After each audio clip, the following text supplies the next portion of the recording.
Bueno, lo decíamos ya, un nuevo sistema frontal afecta a la zona centro-sur del país. Tormentas eléctricas fuertes, vientos y precipitaciones se registran en la región metropolitana. Se espera que el punto más intenso del temporal se produzca a las 3 de la tarde. Vamos a conversar sobre este tema, las precauciones que hay que tener. Y nos encontramos y saludamos a esta hora al experto en emergencias, Michel Delerve. Michel, ¿qué tal? ¿Cómo estás? Buen día.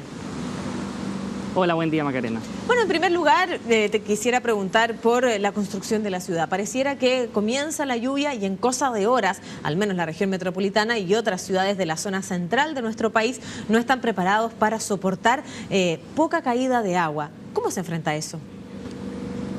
La verdad es que yo partiría reafirmando lo que tú señalas, puesto que durante los últimos días hemos tenido, me da la sensación que por parte de algunas autoridades, proyectar a la comunidad como que estos serían eventos o incidentes poco usuales en nuestra ciudad, como forma también de no entrar a la pregunta que tú haces.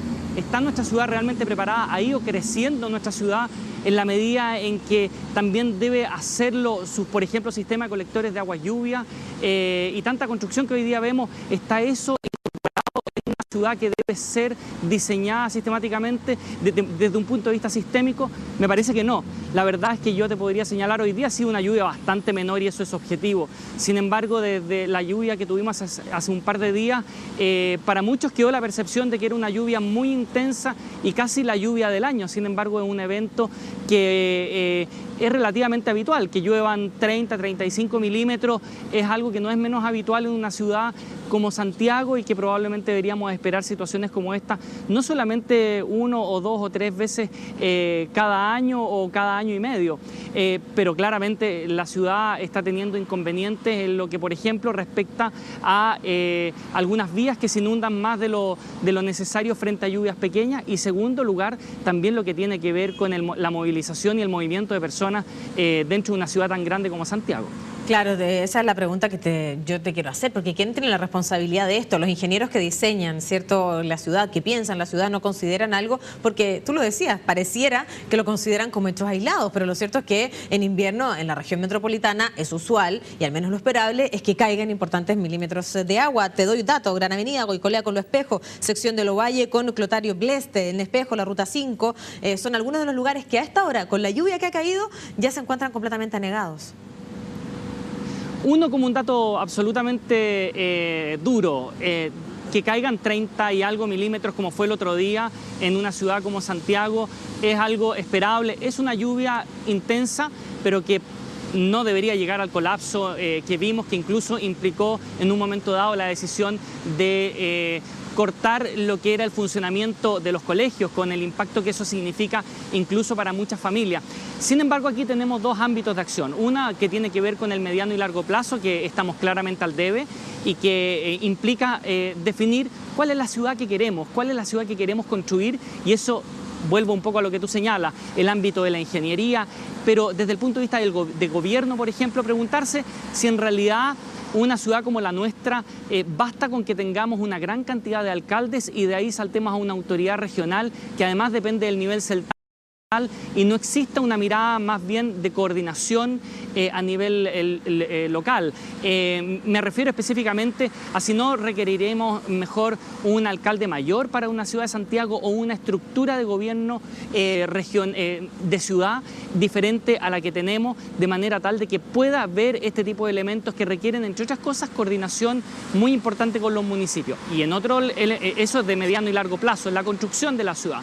Y en segundo lugar, cuando tenemos incidentes de esta naturaleza, ¿qué hacemos en el corto plazo?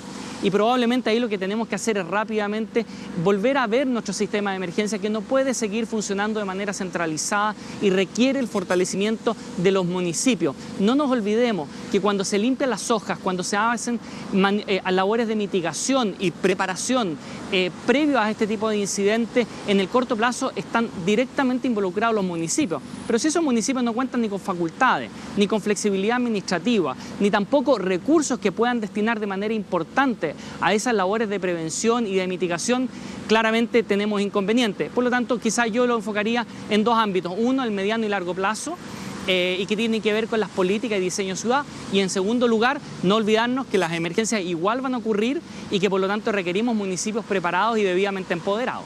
Michelle, tú hablas, ¿cierto?, de estos proyectos de cómo la ciudad que queremos vivir, un debate al cual tenemos que sumarnos todos los actores, pero entremos al tema doméstico y entreguémosles también algunas recomendaciones a quienes hoy día tienen que vivir y lidiar con los efectos negativos que en este caso trae la lluvia, porque la cara amable es visible en un momento de sequía y donde además vivimos en una ciudad que se despeja completamente y nos entrega maravillosas postales cuando llueve.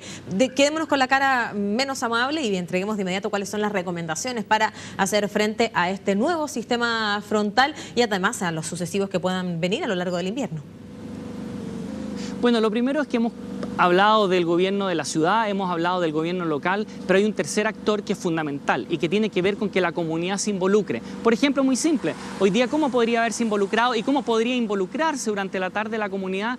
Es comprendiendo que hay un pronóstico meteorológico, que hay lluvia y por lo tanto podemos modificar nuestros horarios, tanto de salida del hogar como debía haber sido hoy día en la mañana, que cuesta a veces salir 20 minutos antes en la mañana, o hoy día en una acción coordinada y colaborativa de la comunidad con, por ejemplo, sus empleadores, tratar de adelantar la salida del trabajo a unos 15 minutos más, 20 minutos. Eso va a generar un impacto en el movimiento de una ciudad como esta, pero ahí es importante que la comunidad se involucre directamente y más que sentirse un espectador de la emergencia, sepan que son un eslabón fundamental y que por lo tanto tenemos que hacernos responsables tomando acciones concretas.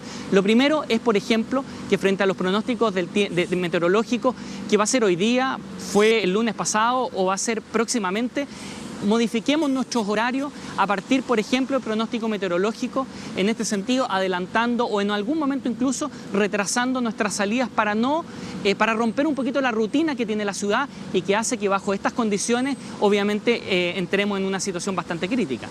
¿Qué pasa también con la calefacción? Porque es un momento importante, después de la lluvia generalmente descienden las temperaturas y por supuesto que hay que tomar medidas importantes, de pronto poder desembolsar un poco más por tener una calefacción segura. ¿Cuál es la mejor medida para evitar cualquier tipo de emergencia respecto a esto que es tan importante, que es poder mantener temperado el hogar?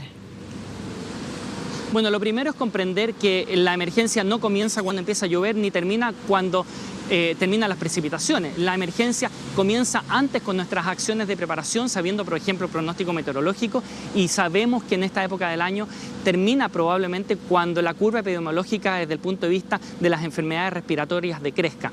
En ese sentido, lo que es materia de calefacción, ventilación de áreas, por ejemplo, obviamente el tema del cigarro, hoy día el día sin fumar, deben ser elementos considerados por la comunidad. En materia práctica, por ejemplo, ventilar los espacios y sobre todo en el caso de las casas, por ejemplo, una vez que los niños se hayan retirado, poder abrir las ventanas, ventilar durante un rato. Segundo, ocupar fuentes de calefacción limpia. Idealmente, por ejemplo, una de las más limpias es la eléctrica.